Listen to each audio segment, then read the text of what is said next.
Nah sekarang kok ini makin lama makin merosot, sekarang rendah. Dan salahnya lagi adalah salah kita bersama, tidak ada program yang bisa mempertahankan luas ini. Ya. Apalagi meningkatkan, mempertahankan saja sulit, ya. Tidak mudah dan tidak banyak program yang nyata.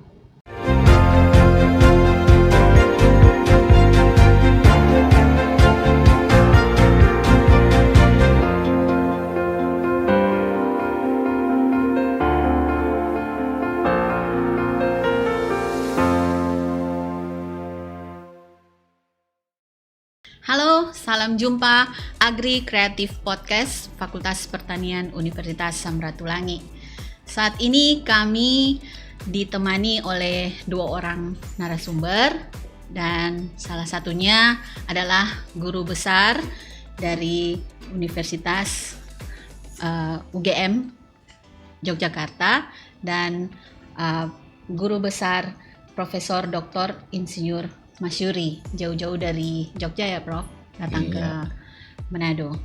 Dan Prof Masyuri ini memiliki latar belakang pendidikan sebagai sarjana Sains Pertanian Universitas Gadjah Mada, Indonesia, dan sarjana Ekonomi Pertanian Fakultas Pertanian UGM, dan juga sebagai Doktor Ekonomi Pertanian Universitas Filipina di Los Banos, Filipina. Guru besar atau kami sapa Profesor Dr. Masyuri memiliki bidang keahlian yaitu ilmu pertanian dan veteriner, manajemen usaha tani, rural management agribisnis, dan pertanian. Jadi di sini tamu kita ini tamu yang memang sangat expert di bidang agribisnis ya Prof. Dan kami dari Fakultas Pertanian sangat berterima kasih, bersyukur Prof meluangkan waktu untuk hadir dalam acara kami ini, memeriahkan podcast kami. Dan juga saat ini kita juga ditemani hadir bersama kita yaitu Koprodi dari Koprodi Agribisnis Fakultas Pertanian Unsrat yang biasanya kami panggil Mer Nordi, yang bergelar Dr. Insinyur Nordi Wane, MSI. Terima kasih Dr. Maya. Salam buat semua pemirsa podcast. Mungkin kalau yang belum mengenal, kalau Fakultas Pertanian pasti sudah Universitas Samratulangi sudah mengenal dengan Dr. Nordi, dan kalau yang belum kenal, Dr. Nordi ini sehari-hari sebagai koprodi kami dan sangat akrab dengan mahasiswa, dan juga bidangnya juga di bidang agribisnis, doktor dari Universitas Brawijaya. Oke, saya rasa kita masuk saja dulu langsung dengan tema yang akan kita bicarakan di podcast kali ini, edisi podcast kali ini. Temanya yaitu menyangkut ketahanan pangan dan menyangkut masyarakat petani, agribisnis, dan kemiskinan. Baik Prof, kita mulai saja. Mari. Sekarang kan kemiskinan dan kerawanan pangan ini adalah 2 buah fenomena sosial yang saling terkait. Dan seperti kita ketahui bahwa food security ini atau ketahanan pangan adalah salah satu issues SDGs ya Prof. Ya, betul. Oke, nah jadi selain ketahanan pangan, yang menyangkut dengan ketahanan pangan itu juga adalah kemiskinan. Dan yang banyak kemiskinan itu kebanyakan di daerah rural, atau yang terlibat di dalam daerah rural itu adalah kebanyakan adalah para petani dan sebagai masyarakat Agri Kreatif Podcast kita ini, Fakultas Pertanian merasa terbeban untuk berdiskusi ataupun mencari solusi bagaimana sebenarnya apa yang harus dilakukan, dikedepankan untuk penanganan kemiskinan dan kerawanan pangan ini. Mungkin bisa ditanggapi. Terima kasih Bu Maya atas waktunya dan kita tahu bahwa sektor pertanian itu sebenarnya itu sangat menyedihkan gitu ya.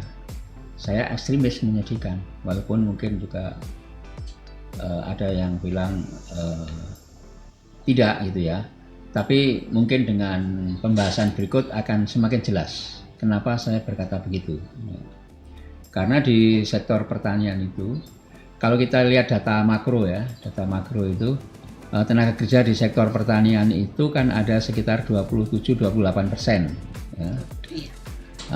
Tapi hanya memberikan sumbangan hanya sekitar 12 atau 13% pendapatan. Jadi bayangkan tuh 27-28% hanya menghasilkan 12-13% pendapatan nasional. Itu menunjukkan bahwa produktivitas sektor pertanian itu rendah gitu ya, rendah. Dari sisi itu aja sudah terlihat ya. Nah, kenapa bisa begitu? Kenapa bisa begitu? Karena di sektor pertanian itu ada beberapa permasalahan atau ada beberapa kelemahan sektor pertanian. Saya sering mengatakan di setiap 17 Agustus itu mengatakan bahwa sektor pertanian itu kok dari zaman Belanda sampai sekarang itu kok tidak banyak berubah, tidak banyak berubah. Misalnya gitu, di zaman Belanda itu, di zaman kita dulu dijajah Belanda, itu kita disuruh menanam tanaman, kemudian diekspor, ekspornya itu hasil mentah. Ekspornya kemana? Ekspornya ke negeri Belanda. Jadi yang mengolah bahan pertanian mentah itu menjadi final product itu Belanda. Nah, padahal nilai tambah dan keuntungan itu banyak di sana, yaitu tanda petik kelicikan penjajah ya. Nah itu. Sedangkan kita di Indonesia itu hanya diminta untuk menanam tanaman, budidaya tanaman, kemudian hasilnya diekspor. Itu dulu. Nah sekarang ini kita juga masih menghasilkan bahan mentah itu dan diekspor ke luar negeri. Cuman bedanya adalah tidak ke negeri Belanda, tapi ke banyak negara maju. Ya. Nah ini kan sama-sama. Kemudian juga sejak di zaman Belanda itu ada istilahnya dualisme. Di satu sisi ada usaha pertanian modern, maju, mensejahterakan, ya, kaya, ya, penghasilan tinggi. Di lain pihak ada pertanian rakyat, ya, jutaan petani yang kepemilikannya kecil-kecil. Ya. Zaman Belanda pun sudah kecil, meskipun sekarang lebih kecil lagi ya. Nah, kecil-kecil. Nah, sehingga ini kan pertanian rakyat mengelilingi perusahaan agribisnis, perusahaan perkebunan Belanda yang modern, kaya raya. Kita ingat kalau di perkebunan itu biasanya di situ ada orang-orang kaya dan sebagainya. Nah, itu berlanjut sampai sekarang. Itu antara lain dan masih sebenarnya masih banyak lagi yang akhirnya menyebabkan sekarang itu pertanian rakyat itu pemilikannya rendah kan, hanya sekitar 0,3 hektar. Kalau hanya 0,3 hektar itu komoditi apapun hanya akan menghasilkan hasil yang rendah. Nah, gitu. Ini pokok persoalan ya. Nah, karena itu ke depan harus ada upaya ini meningkatkan skala usaha pertanian supaya petani itu bisa lebih sejahtera. Kemudian sebenarnya perundang-undangan itu ada ya, Undang-Undang Pokok Agraria tahun 60 itu. Kemudian dilanjutkan dengan Undang-Undang Nomor 1 tahun 61 itu mengatakan bahwa luas usaha pertanian oleh petani itu agar sejahtera itu minimal punya 2 hektar di Pulau Jawa, 2 hektar di Pulau Jawa. Kalau di luar Pulau Jawa lebih luas lagi. Nah, ini tahun 60. Nah, sekarang kok ini makin lama makin merosot, sekarang rendah. Dan salahnya lagi adalah salah kita bersama, tidak ada program yang bisa mempertahankan luas ini. Ya.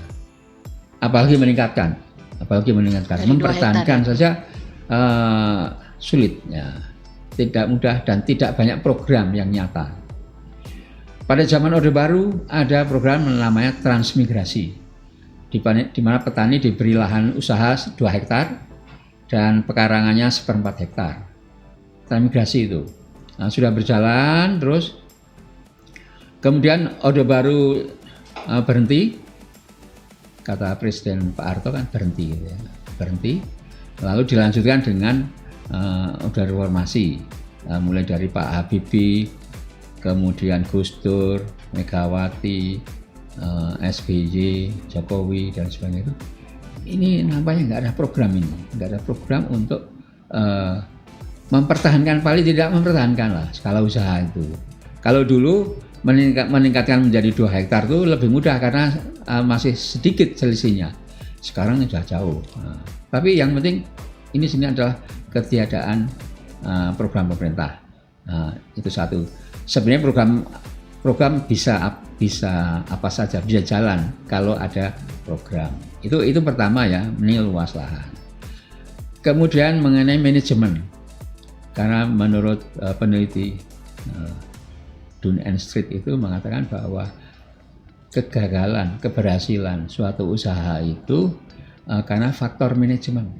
88% itu karena faktor manajemen. Di luar itu yang 2% itu faktor lainnya. Nah, karena itu kalau kita sekarang menganggap petani itu miskin, kemudian penghasilannya kecil, itu salah satunya karena faktor manajemen. Nah, karena itu, dan salah satu indikator manajemen itu juga pendidikan. Tingkat pendidikan petani itu rendah, hanya SD nggak lulus gitu, SD nggak lulus. Nah, sehingga kalau untuk meningkatkan manajemen itu kan juga tidak mudah. Berikutnya adalah teknologi. Nah, teknologi itu sebenarnya juga berkaitan dengan skala luas usaha tani. Kalau usahanya kecil-kecil itu tidak berkembang teknologinya. Dan kemudian banyak pengangguran, banyak kemiskinan, juga akan tidak maju teknologinya. Karena petani lebih mudah, lebih murah menggunakan tenaga kerja daripada teknologi. Nah, karena upahnya masih murah. Nah, ini salah satu kontribusi juga mengapa pertanian kita tidak berkembang gitu ya. Dan oleh sosiologi orang asing itu juga ada istilah involusi pertanian.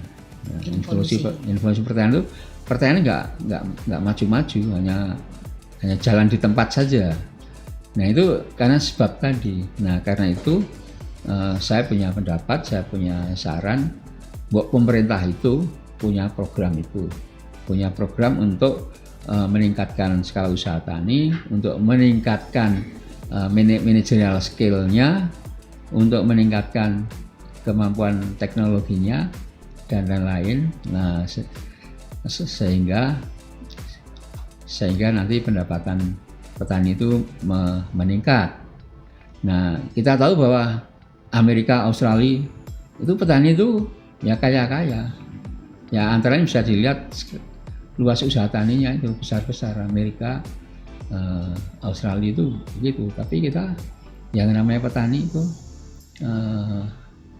ya tadi ada kemiskinan, kemudian kadang-kadang kurang gizi dan sebagainya, sehingga ya itu tidak maju-maju. Kalau anak petani bisa sukses, itu adalah salah satunya itu lewat pendidikan. Dan salah satu upaya untuk meningkatkan pendapatan, untuk mengentaskan kemiskinan itu memang ada yang disebut dengan delinking strategi. Delinking strategi itu berarti petani diberi tingkat pendidikan inisial yang tinggi, sehingga dia bisa menjadi apa saja. Kalau pendidikannya sudah tinggi, menjadi apa saja. Bisa menjadi dosen, bisa menjadi pegawai negeri, bisa jadi pengusaha dan sebagainya, sehingga bisa keluar dari sektor pertanian itu. Kemudian kalau sektor pertanian itu masih seperti sekarang, nah itu kan luasnya kecil-kecil. Kalau punya anak 5 atau 2 saja, itu kan harus dibagi, jadi makin lama makin kecil.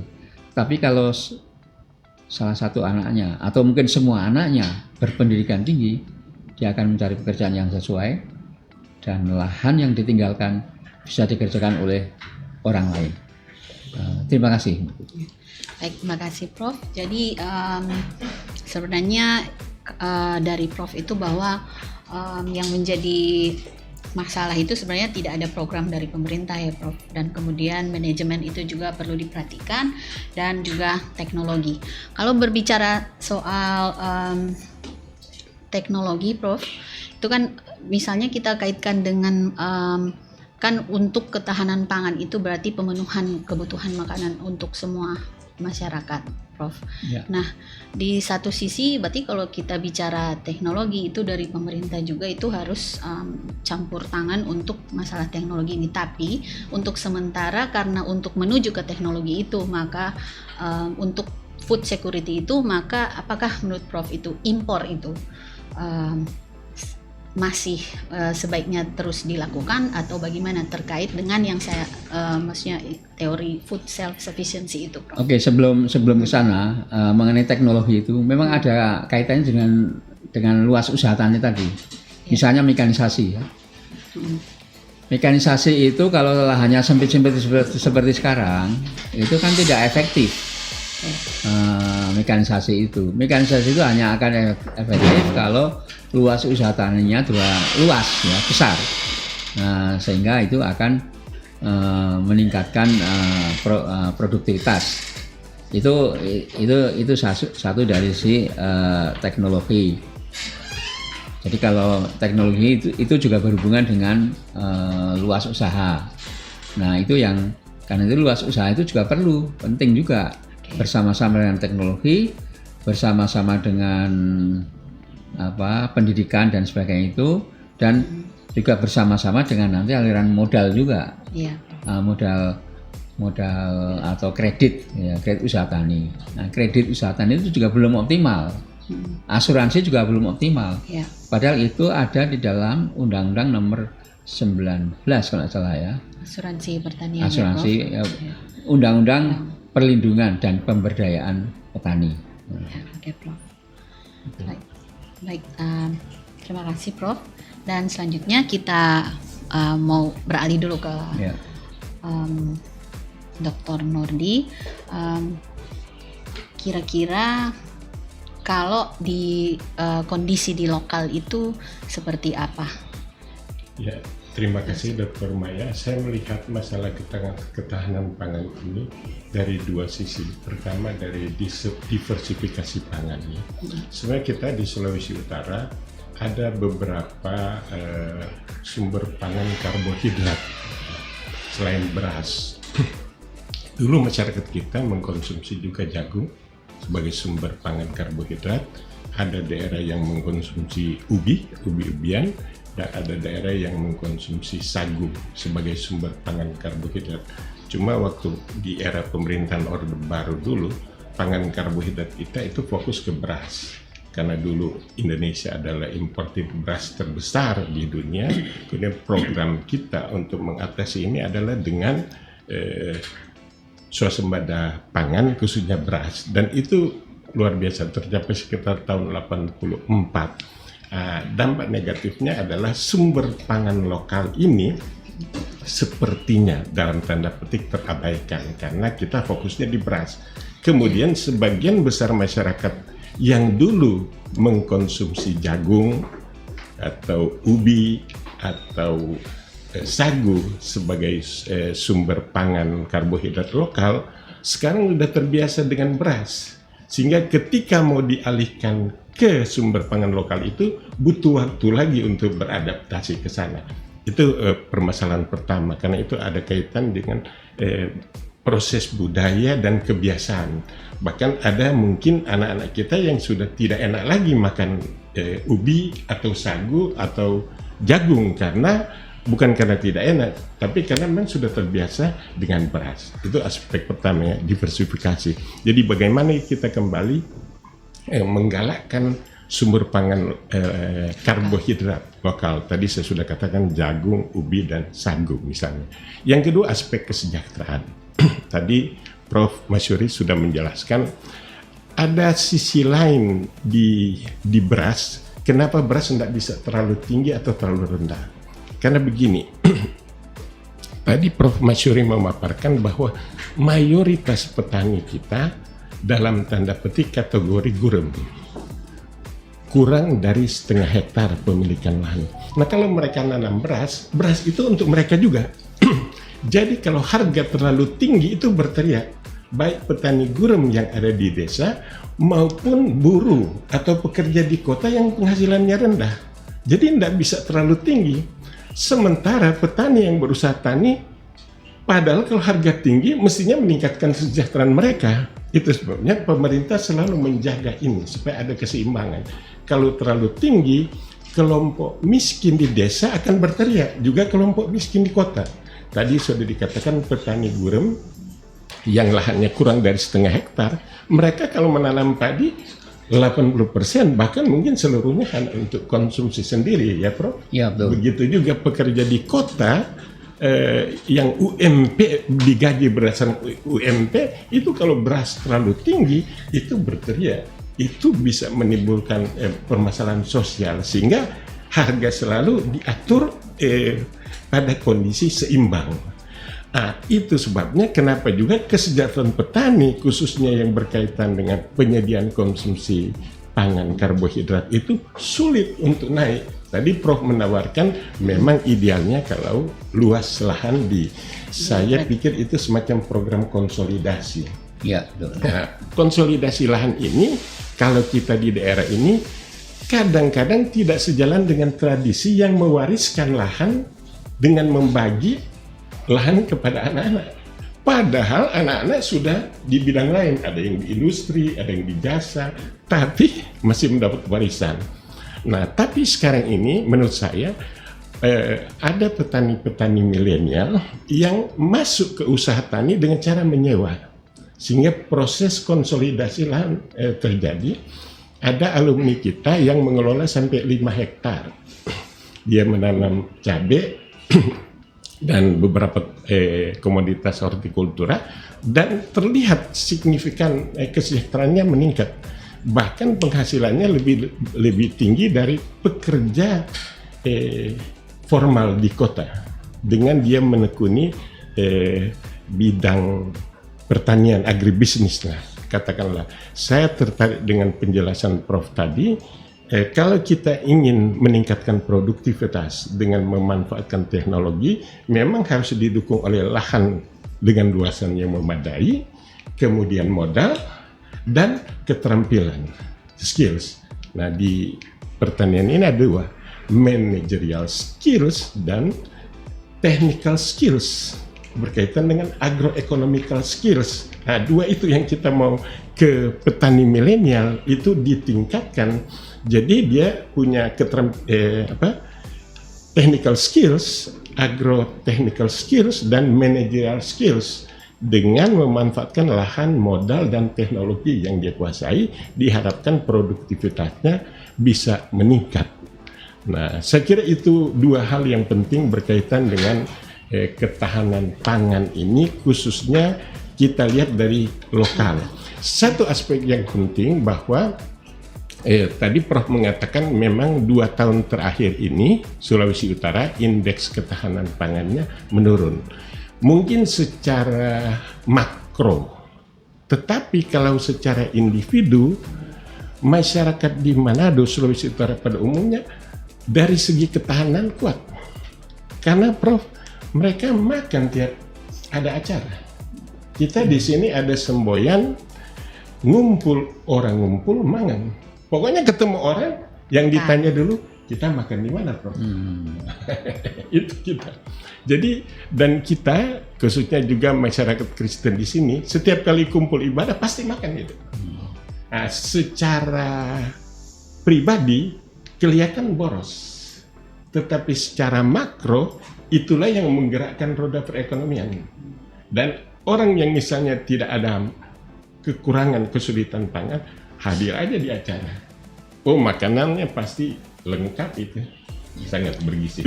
Jadi kira-kira gambaran saya seperti itu berkaitan dengan ketahanan pangan sih. Oke, baik, terima kasih Nirnodi. pemirsa, kayaknya ini kita harus ending dulu di sini karena tapi sebenarnya isu yang kita bicarakan ini menarik, tapi kalau kita mau kupas lebih dalam lagi maka akan lebih membutuhkan waktu yang lebih panjang. Jadi kita akhiri dulu sampai di sini, dan terima kasih banyak untuk Prof.